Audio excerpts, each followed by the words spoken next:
sad.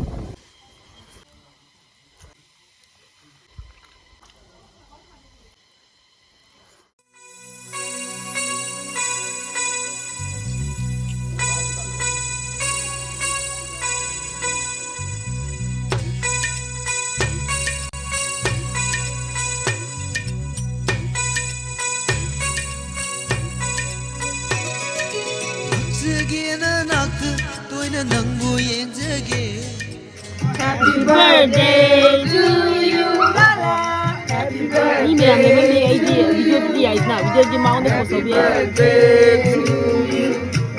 Happy birthday to you. Nanti kut tu lah. Chicken boil with squash. Chingdon. Local chicken. Dali na. Dala. Veg fry menggantung ba. Ano ba? Oh, sisi tan nga dari. Okay, dito po mix tawbiro no. Resti. Sebentar tahu sih. Aku kau itu roket. Waktu tu anak thamjol te bala mana. Si, oh macam tu. Sisi kay mana ba sisi ta. Kau itu kamu dah. Ni game na kari. Kaya mana ni sa dihik ban. Jadi tu na. Tadi itu long sana. Makan. Hei, milik kerai kah? Milik kerai. Ini naik kana nagagita.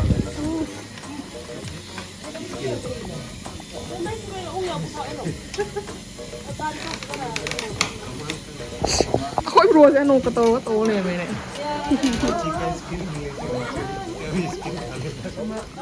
Sabi yun. Birthday boy. 45 years young. 45 years young. Oksali. Topis. Again.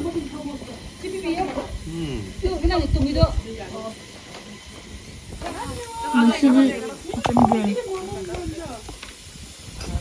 Mayam.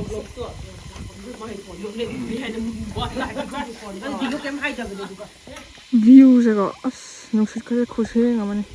Ing laga kunungay mo.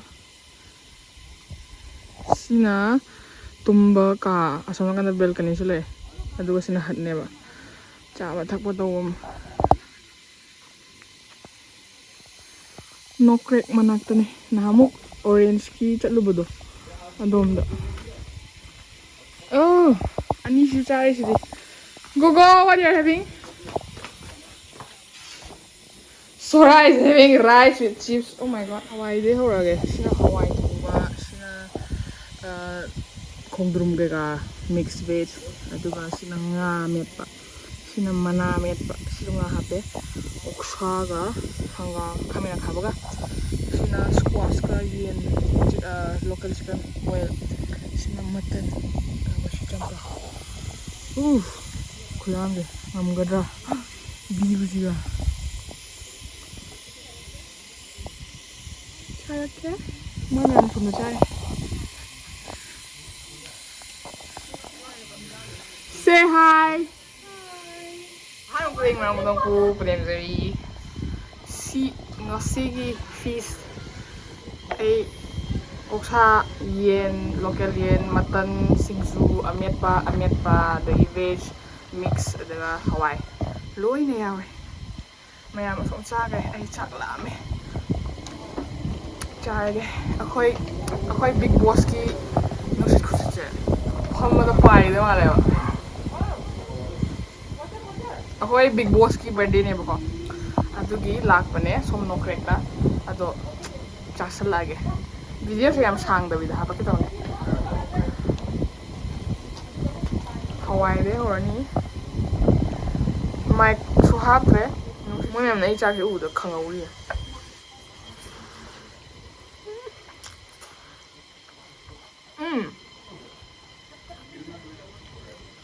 singju ayam deh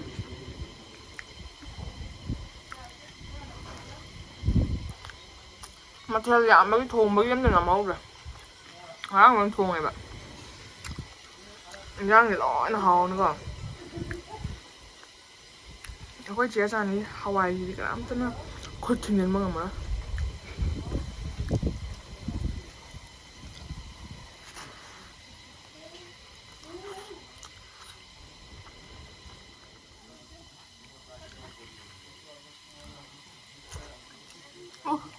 ꯈꯨꯍꯥꯎꯁꯦ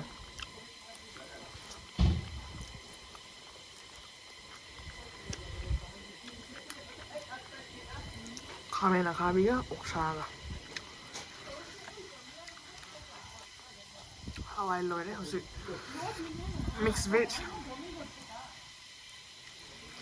ꯊꯕꯛꯁꯦ hall week ꯊꯕꯛ ꯇꯧꯔꯒ ꯁꯨꯃꯥꯏꯅ ꯑꯃꯨꯛ ꯀꯣꯏꯊꯣꯛꯄꯁꯦꯀꯣ ꯄꯨꯔꯥ ꯃꯥꯏꯟꯁꯦ refreshing ꯈꯨꯑꯣꯏꯁꯦ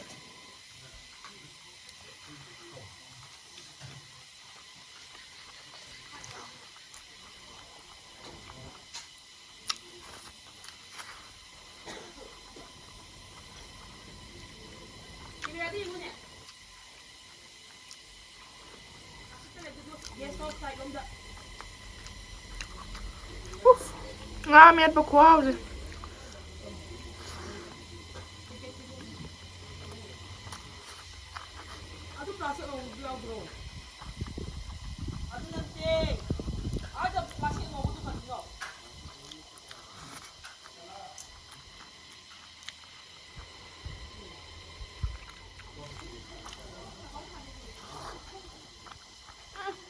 와 ꯑꯣꯛꯁꯥ ꯈꯨꯍꯥꯎꯁꯦ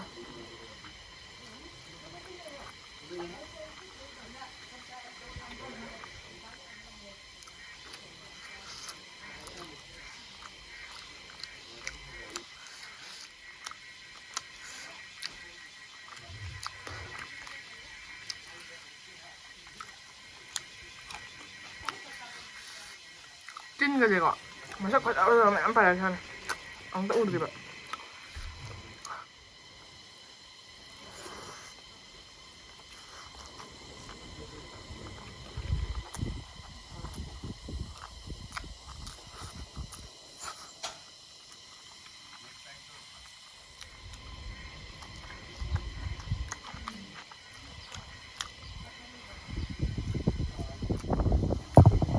ꯁꯤꯡꯖꯨ ꯄꯥꯏꯒꯗꯣꯔꯦ ꯆꯥꯊꯣꯛꯑꯒꯦ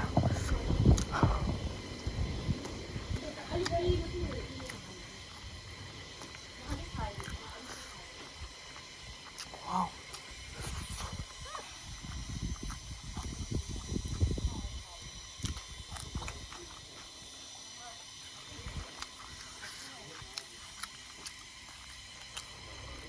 ꯑꯩꯅ ꯃꯃꯥꯡ ꯚꯤꯗꯤꯑꯣꯗ ꯃꯇꯟ ꯊꯣꯡꯕꯗꯣ ꯌꯥꯝ ꯀꯜꯂꯤꯗꯣ ꯃꯔꯝ ꯂꯩꯔꯝꯃꯦ ꯆꯦ ꯁꯣꯇꯥꯅ ꯊꯣꯡꯉꯦꯀꯣ ꯄꯨꯔꯥ ꯃꯥꯗꯤ ꯁ꯭ꯄꯥꯏꯁꯦꯁꯀ ꯐꯖꯅ ꯍꯥꯞꯄ ꯊꯣꯡꯉꯦ ꯑꯗꯨꯒ ꯄ꯭ꯔꯦꯁꯔ ꯀꯨꯀꯔꯗ ꯑꯃꯨꯛ ꯀꯥꯝꯃꯦ ꯑꯗꯨꯒ ꯑꯃꯨꯛ ꯉꯧꯋꯦ ꯍꯧꯖꯤꯛ ꯆꯤꯛꯄꯗꯀꯣ ꯊꯣꯠ ꯊꯣꯠ ꯊꯣꯠ ꯂꯥꯎꯔꯅꯦꯕ ꯁ꯭ꯀꯤꯟ ꯆꯥꯕ ꯍꯩꯇꯦ ꯑꯩ ꯁ꯭ꯀꯤꯟ ꯆꯥꯔꯣꯏꯒꯦ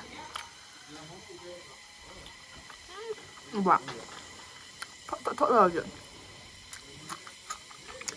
ꯎꯐ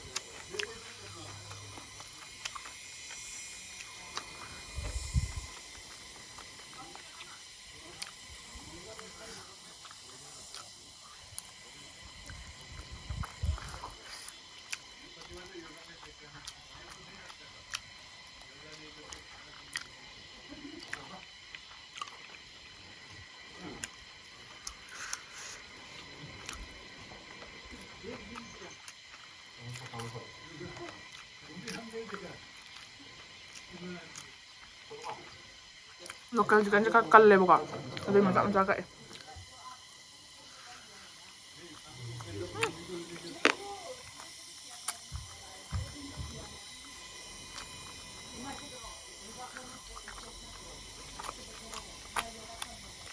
ꯁ꯭ꯀ꯭ꯋꯥꯁꯁꯤꯒ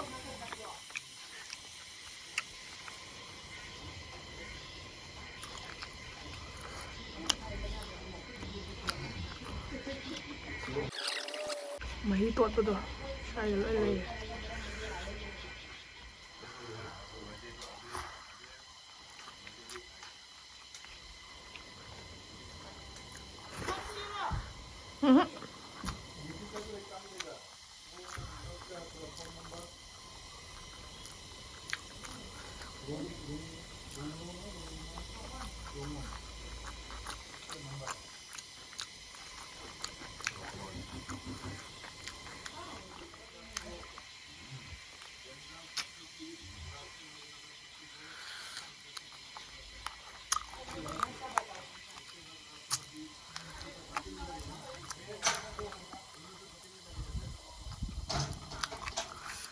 ꯀꯣꯟꯅ ꯁꯥꯔꯒ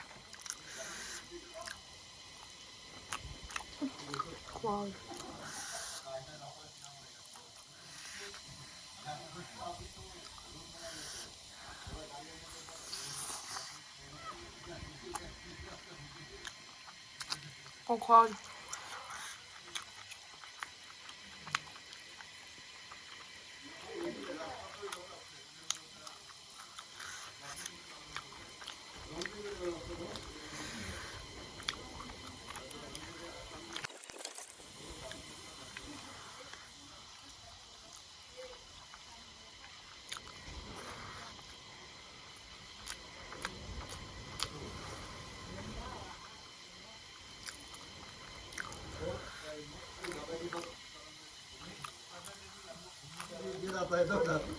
ꯁꯤ ꯆꯥꯔꯒ ꯆꯥꯛꯁꯦ ꯑꯩ ꯑꯁꯣꯝꯗ ꯍꯥꯞꯄꯒ ꯑꯃꯨꯛ ꯆꯥꯁꯜꯂꯨꯒꯦ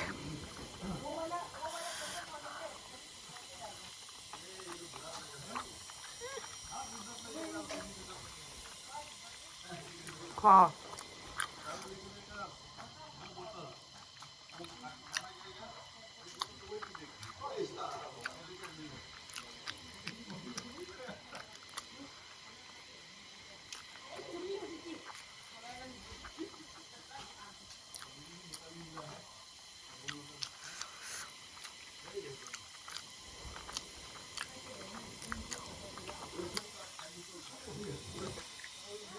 ꯐꯖꯅ ꯍꯥꯎꯔꯦ ꯑꯩ ꯁ꯭ꯋꯥꯏꯗ ꯑꯗꯨꯝ ꯃꯌꯥꯝ ꯂꯣꯏꯁꯤꯟꯖꯔꯒꯦ ꯚꯤꯗꯤꯑꯣꯁꯦ ꯌꯦꯡꯕ ꯅꯨꯡꯉꯥꯏꯕꯤꯔꯒꯗꯤ ꯂꯥꯏꯛ ꯇꯧꯕꯤꯔꯝꯃꯣ ꯑꯗꯨꯒ ꯆꯦꯅꯦꯜꯁꯤꯕꯨ ꯁꯞꯄꯣꯔꯠ ꯇꯧꯕꯤꯕ ꯑꯣꯏꯅ ꯁꯕꯁꯀ꯭ꯔꯥꯏꯕ ꯇꯧꯗ꯭ꯔꯤꯕ ꯌꯥꯎꯔꯗꯤ ꯇꯧꯁꯟꯕꯤꯔꯝꯃꯣ ꯂꯣꯏꯁꯤꯜꯂꯛꯄꯗ ꯃꯌꯥꯝ ꯄꯨꯝꯅꯃꯛ ꯄꯣꯡ ꯈꯨꯠꯁꯥꯟꯅ ꯀ꯭ꯂꯦꯟꯖꯔꯤ ꯃꯇꯦꯛ ꯃꯇꯦꯛ ꯍꯥꯞꯄꯛꯀꯦ ꯐꯖꯕꯁꯦ ꯌꯦꯡꯉꯣ ꯕꯥꯏ ꯁꯦ ꯍꯥꯏ ꯒꯣ ꯕꯥꯏ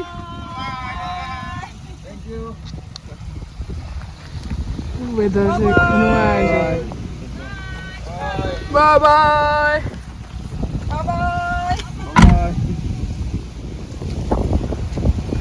ꯅꯨꯡꯁꯤꯠꯁꯦ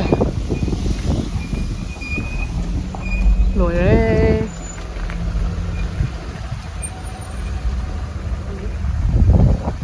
ꯁ꯭ꯀꯥꯏꯁꯦ ꯌꯦꯡꯉꯨꯅꯦ ꯑꯩꯈꯣꯏꯅ ꯍꯧꯖꯤꯛ ꯆꯠꯂꯨꯏꯕ ꯍꯣꯝ ꯁ꯭ꯇꯦꯗꯣ ꯑꯁꯤꯁꯦ ꯃꯊꯛꯀꯤꯁꯦ ꯈꯨꯋꯥꯡ ꯑꯃꯅꯦ ꯋꯥꯡꯉꯒ ꯍꯥꯏꯗꯤ ꯆꯤꯡꯒꯤ ꯃꯊꯛꯇ ꯂꯩꯔꯕꯅꯤꯅ ꯅꯨꯡꯁꯤꯠꯇꯣ ꯈꯨꯁꯥꯡ ꯑꯃ ꯑꯣꯏꯕ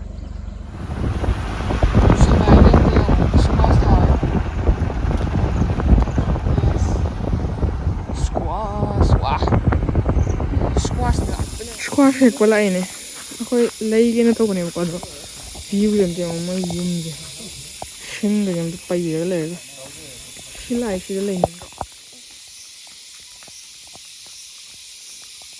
ꯄꯣꯠ ꯃꯈꯥꯗ ꯍꯥꯃꯦꯡ ꯂꯣꯏꯔꯦ ꯁ꯭ꯀ꯭ꯋꯥꯁ ꯃꯈꯥꯗ ꯌꯦꯟ ꯂꯣꯏꯔꯦ ꯅꯥꯀꯟꯗ ꯑꯣꯀꯣꯟ ꯂꯩꯔꯦ ꯅꯥꯀꯟꯗ ꯑꯃꯨꯛ ꯂꯧꯕꯨꯛ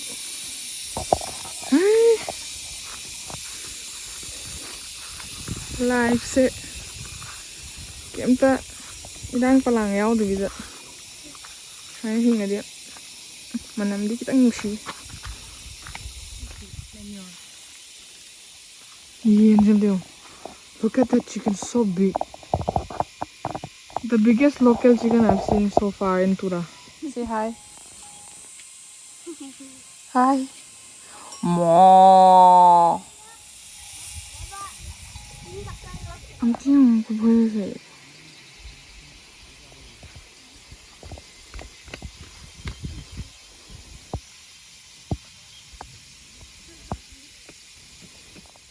khujawjana so big this one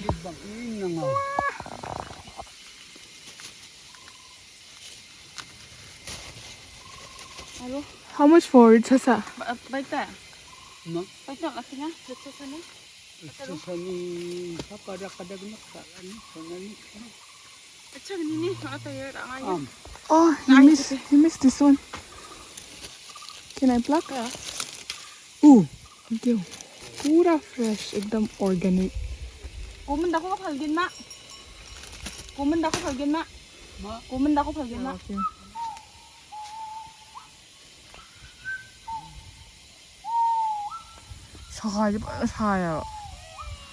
Oh, you need one more. I saw one.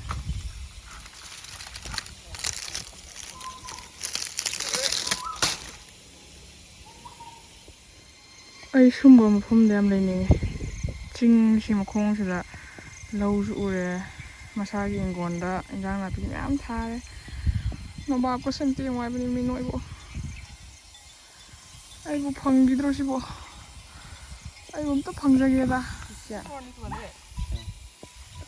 lupa chani 200 chagi mini scotch jadi manipur ni sara okay bye say bye at least say bye Bye.